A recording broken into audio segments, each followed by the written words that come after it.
Hai semua, terima kasih kerana menonton sesi perkongsian ilmu ini. Saya Dr. Malasanti Santira Segapan daripada Columbia Asia Hospital Ceras dengan official hashtag Celoteh Dr. Mala bersama-sama dengan anda semua hari ini untuk membincangkan satu topik yang sangat penting dan hangat pada ketika ini, iaitu pandemik COVID-19 dan vaksinasinya. Jom kita fahamkan dengan lebih lanjut dengan bahasa yang mudah supaya kita semua faham musuh kita dan dapat keluar daripada pandemik ini secepat mungkin. Jom.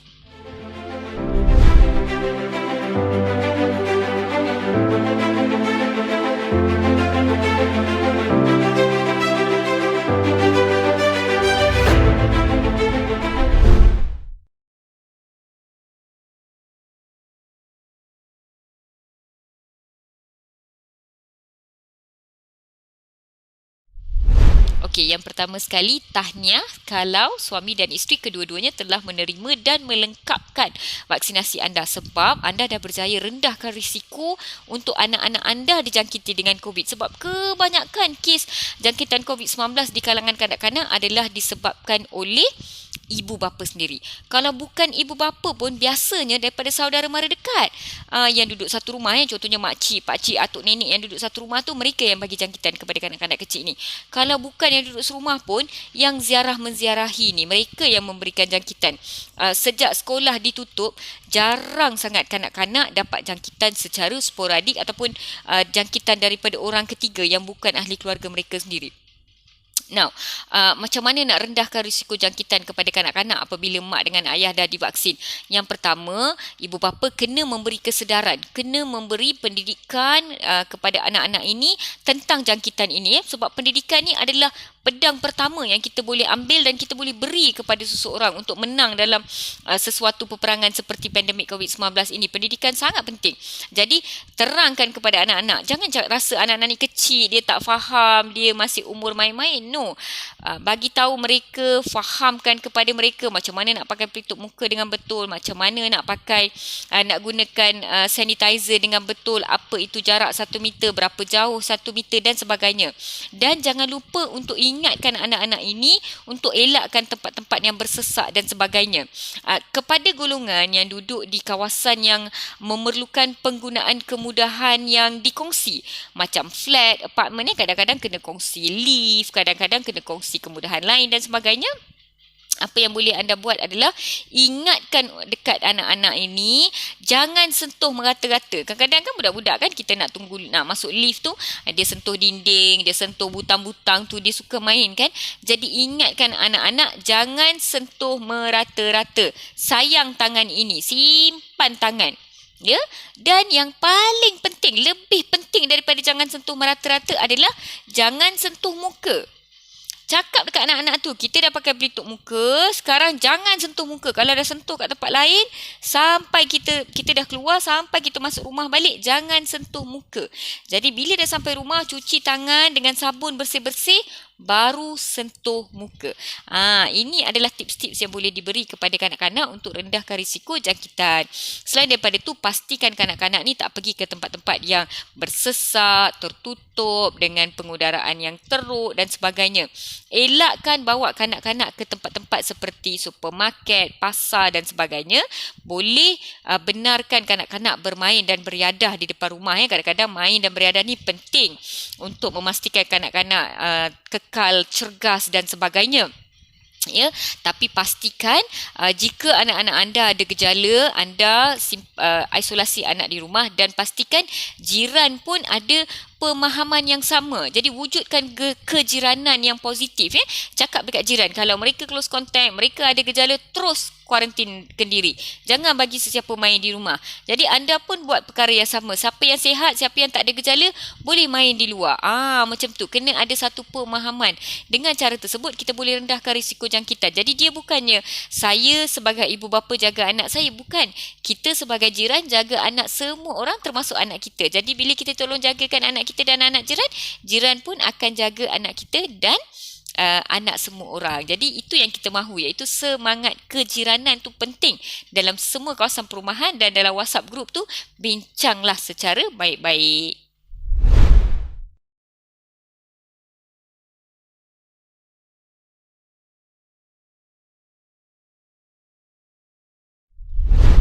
Okey, guideline 14 hingga 33 minggu ini hanya wujud di Malaysia. Negara-negara luar tak ada pun guideline 14 minggu, 20 minggu semua ni, dan tak ada asas sains vaksin itu sendiri untuk memberikan penerangan mengapa 14 minggu, mengapa berhenti pada 33 minggu. Namun kerajaan Malaysia membuat keputusan sedemikian kerana macam ni ya guys, bila kita mengandung kan, awal mengandung tu memang banyak masalah, macam mabuk mengandung, boleh ada pendarahan, masalah kencing kotor, kadang-kadang keguguran dan sebagainya. Risiko itu lebih tinggi pada fasa pertama mengandung, trimester pertama. Jadi bila kita elakkan memberi vaksin pada fasa pertama itu dan kita beri vaksin setelah kandungan itu stabil, dah nampak janin, jantung janin, dan nampak janin yang sihat dan sebagainya, bila kita bagi minggu ke-14 dan ke atas, kita dapat elakkan dan kurangkan kekeliruan yang berlaku, sama ada ini kesan sampingan vaksin ataupun tidak, ini memang kesan mengandung ataupun tidak dan sebagainya. So itu adalah sebab kenapa 14 minggu dan ke atas. Jadi negara-negara luar seperti Amerika Syarikat, UK dan sebagainya tak ada pun letak guideline 14 minggu. Dan kenapa 33 minggu? Sebab kalau dos pertama diberi pada ke-33 minggu, dos kedua akan diberi pada minggu ke-36.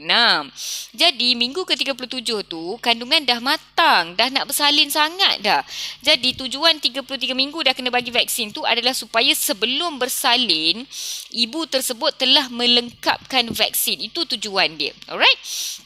Jadi sebenarnya tiada asas sains ataupun tiada apa-apa yang mencegah daripada vaksin diberi sebelum minggu ke-14 ataupun selepas minggu ke-33 selagi wanita itu faham vaksin itu diambil untuk apa dan apa kesan mengandung yang biasa dan sebagainya.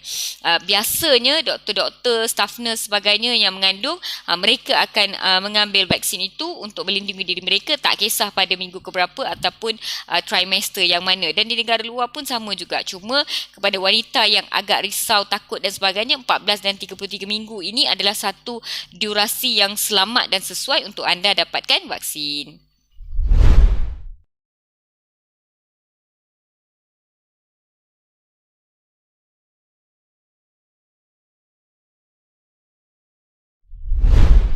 Vaksin COVID-19 untuk pencegahan, bukan untuk rawatan. Jadi, ia tidak sesuai diberikan kepada seseorang yang telah dijangkiti COVID-19 ataupun sekarang positif COVID-19. Ia tak sesuai. Sebab apa? Sebab satu, memang tiada data klinikal ataupun tiada kajian klinikal yang dijalankan untuk tengok respons pesakit apabila mereka tengah aktif ada jangkitan bagi vaksin, apa jadi. Jadi, kita tak ada data klinikal sebegitu. Itu yang pertama. Dan yang kedua, apabila seseorang itu sedang mengalami jangkitan, tengah demam, batuk, semput, badan dia tengah kacau bilau, sel-sel darah dalam badan dia kacau bilau, dan bila kita beri vaksin pada ketika itu, kemungkinan besar dia tak boleh pun nak bina antibody yang banyak untuk melawan jangkitan dan untuk simpan memori antibody tersebut. Jadi sebab itu tak sesuai diberi vaksin ketika seseorang itu tidak sihat. Tak kisah tak sihat dengan COVID ataupun jangkitan lain. Sebenarnya kalau tak sihat, ada demam, batuk sesama, walaupun vaksinasi bayi pun, sebenarnya kita cuba lewatkan vaksinasi supaya badan dalam keadaan yang penuh bersedia apabila menerima vaksin supaya dia boleh membina antibody.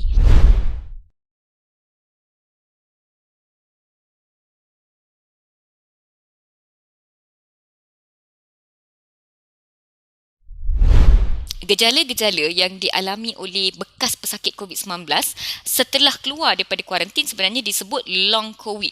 Long COVID bermaksud long complication of COVID-19 ataupun gejala jangka panjang jangkitan COVID-19.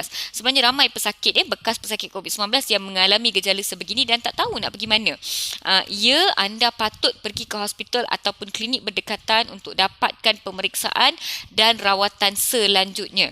Kadang-kadang ada baki-baki jangkitan, kadang-kadang ada jangkitan baru, kadang-kadang ada masalah lain seperti jantung tak berdegup dengan normal, masalah fokus, sukar nak tidur dan sebagainya.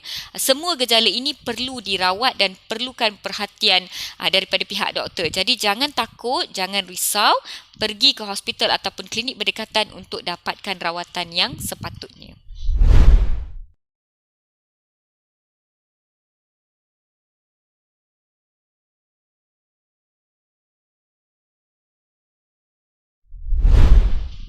Okey, macam ni berkenaan dengan rawatan alternatif. Semualah termasuk dengan pemakanan madu, pengambilan habatus sauda, penggunaan air lemon, mengambil vitamin C dan sebagainya. Kaedah-kaedah ini tak salah, ia tidak memudaratkan tubuh anda. Kamu pun tak akan menjadi lebih teruk daripada biasa. You boleh ambil, tak ada masalah. Tapi kalian semua kena ingat, pengambilan rawatan alternatif ini tiada bukti yang ia boleh merawat jangkitan COVID-19 ataupun mencegah jangkitan COVID-19. Cuma kalau anda rasa dengan pengambilan vitamin C, dengan pemakanan tu, anda rasa lebih tenang, anda rasa badan anda lebih terkawal, anda rasa lebih terlindung, anda rasa lebih secure dan anda boleh ambil, tak ada masalah. Tapi kena ingat, ia tak semestinya anda boleh terhindar daripada jangkitan sebab mengambil rawatan alternatif sebegini. Contohnya, saya dah makan vitamin C dah. Walaupun saya close contact dengan orang yang COVID positif ni, saya takkan kena jangkitan COVID-19 sebab saya makan vitamin C. Jadi itu adalah persepsi minda yang salah. Tak boleh buat macam tu.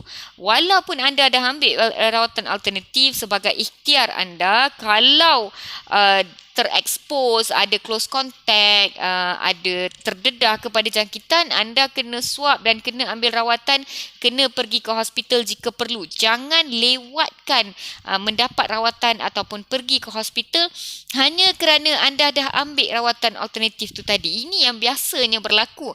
Sebab itulah ramai doktor suka cakap, tak, ia tak membantu. Doktor Mala tak nak cakap macam tu. Doktor Mala nak cakap, nak ambil boleh, tak ada masalah. Selagi ia tidak memudaratkan kesihatan fizikal anda dan ia membantu kesihatan mental anda, sebenarnya anda boleh ambil. Cuma jangan lebih-lebih memercayai, jangan overclaim dan jangan lewatkan untuk dapatkan nasihat dan rawatan.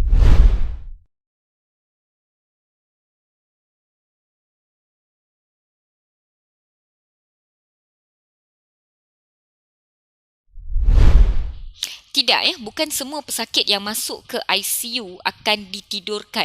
Pesakit yang dimasukkan ke ICU ni biasanya mereka yang mengalami komplikasi organ dalaman seperti jantung ataupun buah pinggang, mereka yang memerlukan pemantauan rapi dengan dekat seperti wanita mengandung dan sebagainya, ataupun mereka yang memerlukan bantuan pernafasan yang lebih detail, lebih tinggi seperti kita panggil intubation, iaitu proses memasukkan tube yang memberi oksigen terus ke dalam paru-paru, iaitu melalui trakea, bagi oksigen direct kat dalam, dan untuk memberikan oksigen tersebut kita perlu tidurkan pesakit-pesakit ini. Itu yang kita panggil ditidurkan. Mereka bukan ditidurkan, sebenarnya nama prosedur tu intratracheal intubation, tapi untuk buat kalian semua faham, kita sebut ditidurkan. Faham tak? Okey. Tak semestinya semua pesakit yang ditidurkan ini akan mengalami komplikasi kematian. Tak, Kalau kalian semua ingat, sesiapa yang pergi apa-apa jenis pembedahan appendix, pembedahan patah kaki tangan, ada setengah pembedahan bersalin pun sebenarnya mereka melalui proses ditidurkan ataupun diberi general anesthesia, dibagi gas, ditidurkan, dikomakan, dia masuk tube dan doktor buat pembedahan. Lepas siap pembedahan tu, kita buka balik tube, kita reversekan balik gas-gas dia, kita kejut balik dia dan dia boleh bangun. Tak ada masalah. Biasanya 99%, 100% pesakit yang melalui prosedur tersebut hidup saja. Tak ada apa-apa komplikasi. Sebab yang membunuh sebenarnya bukannya prosedur yang menidurkan tu. Apa yang membunuh adalah kerana jangkitan itu memang dah kritikal. Paru-paru dah rosak. Jantung dah tak boleh berdegup macam biasa. Organ dalaman dah rosak, sel darah dah kacau bilau. Itu yang menyebabkan pesakit itu kritikal dan doktor terpaksa mengambil keputusan untuk meminta tolong mesin, tolong pesakit ni untuk bernafas sementara tunggu paru-paru dia sembuh kembali. Okey, itu adalah proses ditidurkan. Jadi jika pesakit yang ditidurkan itu sebelum tidur tu dia stabil, sebenarnya peratusan untuk dia kembali bangun hampir 99-100%. Dan apabila jumlah pesakit apabila kadar kesihatan orang yang nak ditidurkan tu memang dah kritikal. Jadi bila kita tidurkan dia jadi 50-50 50-50. Kadang-kadang boleh sembuh, kadang-kadang tak sembuh. Nak bagi peratusan susah sebab keadaan di hospital-hospital di Malaysia sekarang, terutamanya di Lembah Kelang, agak tidak stabil. So sepatutnya satu ICU tu ada 20 pesakit saja. Sekarang ICU tersebut dah jadi 30 pesakit. Jadi manpower pun tak cukup, mesin pun tak cukup dan sebagainya. Ini secara tidak langsung sebenarnya menurunkan kadar kesembuhan yang menjadikan kadar orang yang ditidurkan ni meninggal dunia menjadi lebih tinggi. Sebab itulah kita semua kena sama-sama berganding bahu untuk turunkan jangkitan ini. Jadi nak jawab soalan ni, apakah peratusan kebarangkalian orang yang ditidurkan itu sedar kembali? Tak boleh nak bagi peratusan sebegitu sebab lain orang, lain hospital, lain keadaan sebelum ditidurkan, lain peratusannya.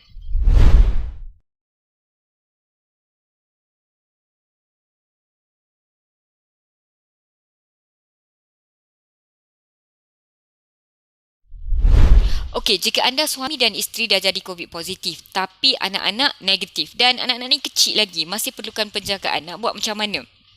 Kadang-kadang susah kita nak hantar kepada orang lain ni, sama ada saudara mara ataupun rakan-rakan, sebab kalau anak-anak tu swab kali kedua mereka menjadi positif, rumit pula kepada orang yang tolong jagakan. Jadi sebenarnya ada baiknya kita jaga sendiri, sama ada di pusat kuarantin ataupun di rumah. Tapi lebih baik kita mengambil sedikit sebanyak langkah-langkah penjagaan untuk memastikan bahawa anak-anak itu kekal negatif. Apa yang boleh dibuat? Yang pertama, asingkan barang-barang yang digunakan di dalam rumah seperti pinggan, mangkuk, gelas dan sebagainya. Kalau ada tandas yang lebih, asingkan tandas juga. Jadi mak dengan ayah yang dah COVID positif guna tandas lain, anak-anak kecil guna tandas lain.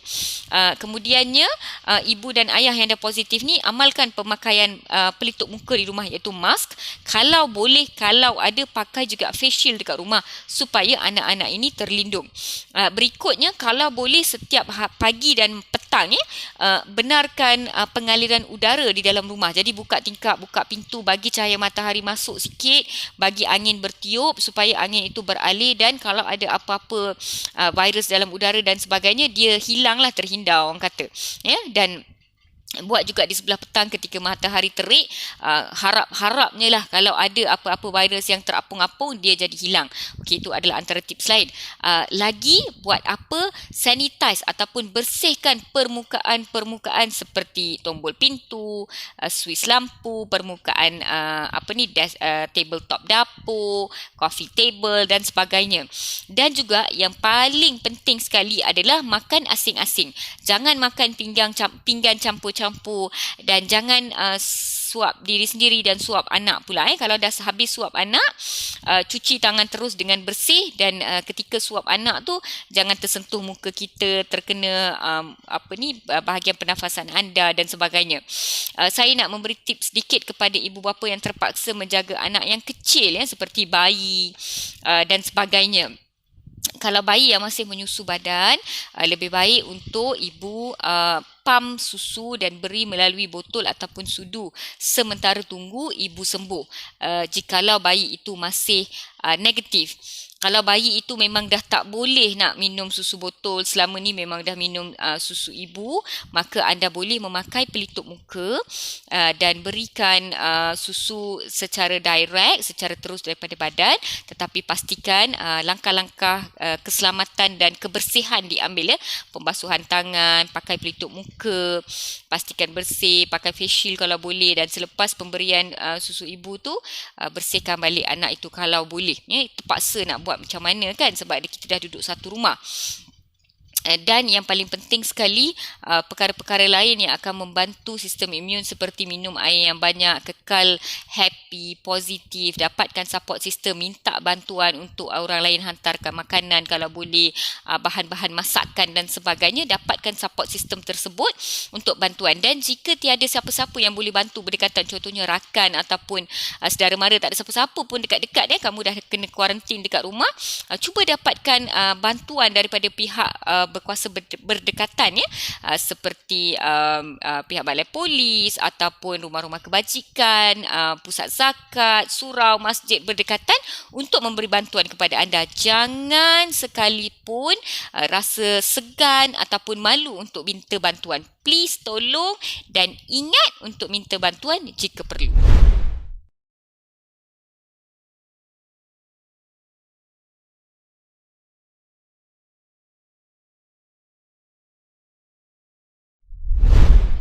Okey, pengambilan vaksin ni sebenarnya adalah hak masing-masing. Ia adalah pilihan masing-masing. Jadi, jika anda sendiri sebagai wanita, sebagai ibu, sebagai isteri, anda dah buat keputusan untuk mengambil vaksin itu untuk diri anda daftar dan anda bagi tahu keputusan anda kepada pasangan, ya, memberitahu, bukan meminta izin. Anda memberitahu bahawa untuk kesihatan saya dan juga untuk kepentingan keluarga, saya telah membuat keputusan sedemikian. Jika boleh berbincang dengan suami anda ataupun pasangan anda secara baik, dapatkan persetujuan dan berikan penerangan yang sepatutnya kepada pasangan tentang apa logik keputusan anda. Jika perbincangan dalam keluarga, bila cakap lagi gaduh, kita pun dah tak larat dan sebagainya, ada baiknya jika anda dan pasangan berjumpa dengan doktor bersama-sama. Pergilah ke klinik kesihatan ataupun klinik swasta, klinik GP berdekatan, jumpa dengan doktor, cerita. Jadi tanya dekat suami apa lagi yang dia nak tahu, apa yang dia nak faham, apa informasi yang dia perlukan, ada tak maklumat-maklumat yang dia nak tanya dan sebagainya. Okey, jadi dapatkan nasihat, cubakan, maksudnya kita ikhtiar lagi untuk dapatkan persetujuan supaya tak adalah gaduh-gaduh kat rumah. Kita pun tak naklah orang kata masam-masam muka dan bergaduh-gaduh di rumah dan sebagainya. Betul tak? Alright. Jadi ambil usaha-usaha sedemikian. Dan kalau boleh tanya dekat pasangan, apa yang dia takut, apa teori konspirasi yang dia percaya, apakah fakta-fakta anti-vaksin yang menyebabkan dia pun rasa macam, betul lah apa yang anti-vaksin tu cakap. Jadi, apa fakta yang dia rasa betul tu dan bagaimana anda boleh uraikan dan fahamkan fakta tersebut dan sebagainya. Dan cara yang paling mudah sebenarnya, kongsi banyak-banyak ilmu yang betul. Ya, ramai sebenarnya follower Dr. Mala buat macam tu. Jadi bila dia dapat apa-apa video yang dengan informasi yang betul, dia hantar kat pasangan dia. Video dengan informasi yang betul, dia masukkan dalam WhatsApp group. Ada infografik, dia masukkan dalam WhatsApp group. Cerita-cerita yang baik, dia masuk dengan WhatsApp group. Dan secara tak langsung, pasangan terus terbuka pintu hati untuk mengizinkan pengambilan vaksin. Dia pun terus nak ambil sebenarnya. Jadi penggunaan cara-cara pemujukan begini sangat penting. Ya. Kalau boleh, kita pujuk dan kita bincang dan kita tak nak gaduh. Tapi kalau pasangan memang tak benarkan, dah jadi macam dah tak boleh dah ni, dah nak gaduh dah, maklumkan keputusan anda dan pergi ke pusat vaksinasi, terima vaksin anda dan nyatakan kepada pasangan yang anda dah ambil, sebab itu adalah tubuh anda dan hak anda. Dan jangan paksa pasangan anda untuk mengambil vaksin selagi dia sendiri tak terbuka pintu hati. Kalau paksa manja-manja sesama suami isteri tu okeylah, tak ada masalah, ya. Tapi jangan sampai gaduh-gaduh. Kalau boleh pujuk dan berikan dia maklumat, education, berikan dia kesedaran yang perlu. Dan doakan supaya dia terbuka pintu hati. Jangan paksa. Sebab bila kita paksa sesuatu rawatan, bila kita paksa vaksin, ya, dia pun mengambil sesuatu rawatan ataupun vaksin itu dengan minda yang tak terbuka pun sebenarnya. Saya risau vaksin itu tidak akan memberikan impak positif kepada orang tersebut. Sebenarnya dia lebih akan memberi impak negatif. Jadi kita doakan dan kita harap pintu hati dia terbuka dan anda masih boleh terus mengambil vaksin sebab tubuh anda, hak anda.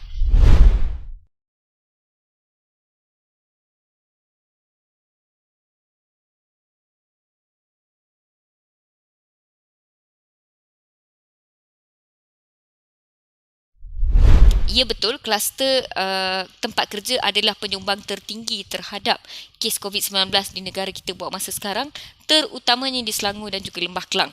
Jadi apa yang kita semua kena buat adalah sama sahaja, iaitu kekalkan SOP, elakkan 3C dan sebagainya. Tapi apa yang penting, bila kita keluar, bila kita balik ke rumah, pastikan kita dah tukar baju, kita sanitize, kita bersihkan diri kita.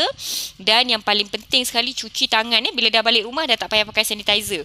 Cuci tangan dengan sabun, air dan sabun, dengan bersih-bersih. Ya. Dan bila balik ke rumah, tukar baju dan semua dengan cepat sebelum kita sentuh anak-anak dan sebagainya. Dan satu lagi perkara yang sangat penting adalah apabila kita dah keluar, kita masuk balik, cuci semua rongga hidung, rongga mulut dan sebagainya macam kita berwuduk, supaya kalaulah ada apa-apa kuman, kita harap dia keluar, ya. Jadi ini adalah antara tips-tips yang kita boleh buat bila kita pulang ke rumah, sebab kita takut kita tak tahu siapa yang di luar sana yang tersentuh, terlalu di depan belakang kita, yang close contact ataupun yang ada gejala dan sebagainya. Dan yang paling penting sekali, pelitup muka yang anda gunakan tu buka. Kalau jenis surgical mask, terus buang. Kalau jenis yang pelitup muka kain, fabric mask, buka, tutup keluar macam tu dan terus letak untuk dicuci. Jangan letak merata-rata, takut kuman yang ada pada permukaan itu boleh menyebabkan jangkitan.